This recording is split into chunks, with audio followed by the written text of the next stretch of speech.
자, 그럼 이제 무한대분의 무한대꼴의 수렴 조건에 대해서 정리를 좀 하고 갈 건데, 더 자세히 얘기해보자면 x의 값이 한없이 커질 때 지금 이 유리함수가 수렴할 조건에 대해서 내용을 한번 정리하고 가자는 건데요. 자, 그 내용을 살펴보기 전에 일단은 관련된 내용 중에 주의사항 하나 간단히 언급해 볼 만한 게 있어요. 그거부터 얘기해 볼게요. 요 예제 보면서 무슨 얘기했었냐? 지금 x를 무한대로 보낼 때 리미트기 한쪽에 유리식 들어와 있고요. 분모도 분자도 무한대로 가죠. 그때 이 두 다항식의 최고차항 계수들을 봐주면서 최고차항 계수비로 답내줘도 된다 그랬죠. 자, 극한값을 이런 식으로 계산해도 되겠다라 했는데, 그거는 무한대분의 무한대꼴의 유리식 보면서 그 분모인 다항식, 분자인 다항식 차수가 같을 때만 적용해 줄 수 있는 방식이에요. 그 앞에서도 얘기했었는데 또 한번 얘기하고 갑니다. 예를 들어 아래쪽과 같은 상황에서는 지금 무한대분의 무한대꼴의 유리식이 보이는데 분모인 다항식, 분자인 다항식이 차수가 다릅니다. 그때도 우리가 x를 무한대로 보낼 때 이 유리함수 2분의 3으로 수렴하겠지? 라고 생각해 줄 수는 없다는 거예요. 실제 결과조사에 보면 0으로 수렴하잖아요. 그죠? 이렇게 하면 안 된다는 거. 지금 x를 무한대로 보낼 때 이 유리함수도 2분의 3으로 수렴한다 하면 안 되겠죠? 자, 실제 결과조사에 보면 수렴하지도 않습니다. 그래서 차수가 다를 때, 분모인 다항식, 분자인 다항식 차수 다를 때는 자, 이러한 방식으로 결과조사하면 안 되겠다는 것이고, 그러면 요 예제들에 대해서는 간단하게 이 결과조사를 하는 방식이 없겠냐, 좀 더 직관적인 방식으로 결과를 파악해 볼 수도 있는데, 그 얘기를 하면서 자연스럽게 우리 무한대분의 무한대꼴의 수렴 조건에 대해 정리를 해버릴게요. 자, 이 다항함수들의 그래프를 준비해 봤는데 이 다항함수들에만 해당되는 얘기는 아닙니다. 한번 잘 들어봐 주세요. 자, 차수가 다른 두 다항함수가 있습니다.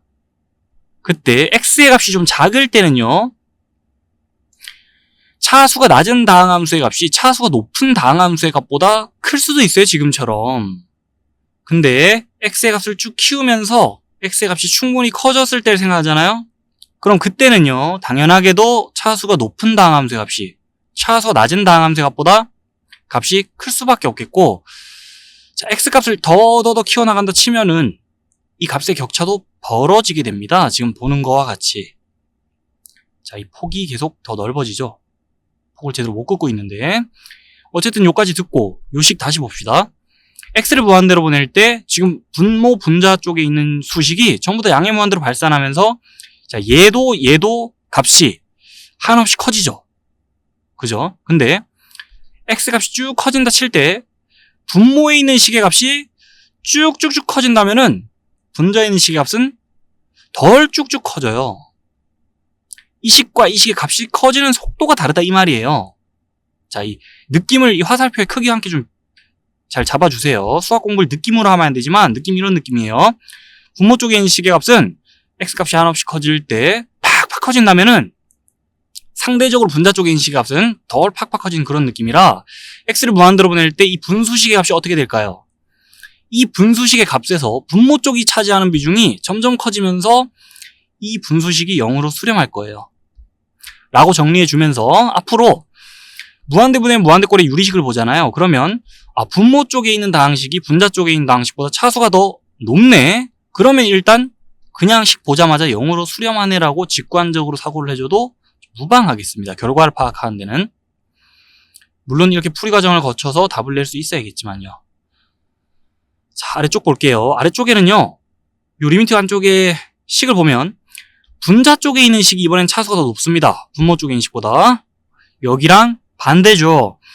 그때 또 생각해보면 x의 값이 한없이 커질 때, 자, 분모 쪽도 분자 쪽도 값이 한없이 커지겠는데, 그 x값을 키워나갈 때 값이 커지는 속도가 달라요. 분자 쪽이 값이 팍팍 커진다면은 분모 쪽은 상대적으로 값이 덜 팍팍 커지는 그런 상황이 벌어질 거기 때문에, 자, 이 유리식의 값은 어떻게 될까요? x를 무한대로 보낼 때 이 분수식에서 분자 파트가 차지하는 비중이 가면 갈수록 커지는 거라 결국 양의 무한대로 발산하는 결과가 나오겠다라고 직관적으로 생각해도 됩니다.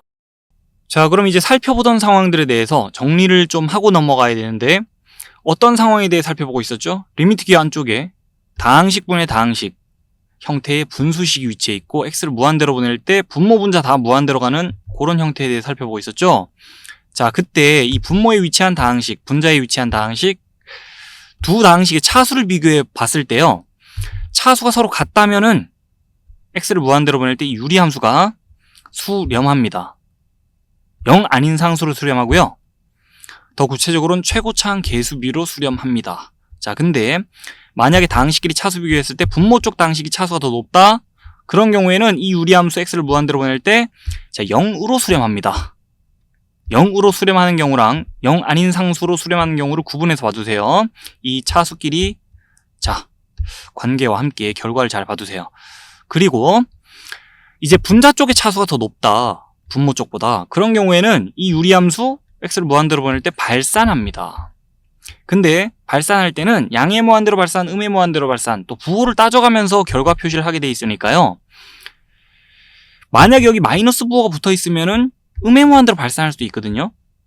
그래서 이 분자 쪽의 차수가 더 높은 경우에 분모 쪽보다 그때는 자, 이 유리함수는 그냥 수렴하지 않는다라고 정리해 두는 게 좋아요.